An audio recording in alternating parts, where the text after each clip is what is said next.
उपस्थित अच्छा प्रोफेसर बसंत पंडा एवं श्रीयुत भास्कर परीक्षा महोदय विशेषकर मुझे धन्यवाद देवी मोर बंधु श्रीयुत डॉक्टर अक्षय पट्टनायक को एवं अभिनंदन जनइबी आज दिन में गोटे खबर कागज मुद्रित करने जिते बड़े धनिक श्रेणी लोक मैंने चिंता कर समय निजर सीमित संबलर खर्च खर्च करके गोटे रुमाणी खबर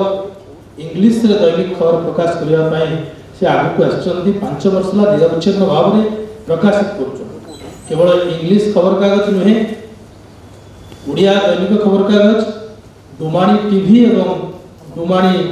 इंग्राजी खबर कागज 5 वर्ष 6 वर्ष पदार्पण करने को जाऊँ किछि दिन तले आम सांबादिक भवन रे एक अनौपचारिक आलोचन आम एकाठी होला बेले श्रीयुत अक्षय पट्टनायक कहते जे मुझे दिल्ली रे एस्टाब्लिशमेंट रखी डुमाणी खबर एवं उद्देश्य प्रकाश कले ओडिया रे खबर कागज आम ओडिशा रे प्रकाश करुचे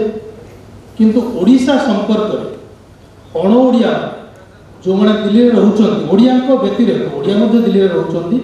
ओडिया व्यतिरेक अण ओडिया पाखे ओडिशार खबर ओडिशार जनजीवन खबर ओडिशार सांप्रतिक घटनावली खबर किभली पहुँची पार से नहीं से चिंता करुछन्ती एवं आर उद्यम से दिल्ली रे आरंभ करेंगे फाउंडेशन दिल्ली रे पकेइबे 5 वर्ष जदिव अतिक्रम हो सारी ओडिशा रे किंतु ताकू राज्य बाहर को नहीं जातीय स्तर में पहुँचेगा